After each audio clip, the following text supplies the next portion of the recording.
कर्म चांगलं करशील तर फळही चांगलंच मिळेल, चांगलं आयुष्य मिळेल, मुक्ती मिळेल. पण कर्म वाईट करशील तर त्याचं फळही वाईटच मिळेल. लक्षात घ्या, लढा जेव्हा प्रियजनांशी असतो तेव्हा हरणे आवश्यक होते, आणि लढा जेव्हा स्वतःशी असतो तेव्हा जिंकणं गरजेचं असतं.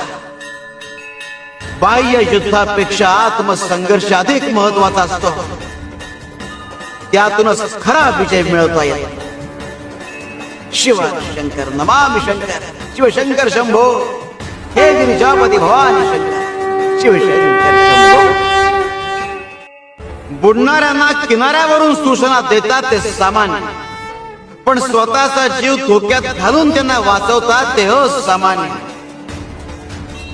कृतीतून मदत करणं ही खऱ्या आध्यात्मिक सामर्थ्याचं लक्षण आहे. उपदेश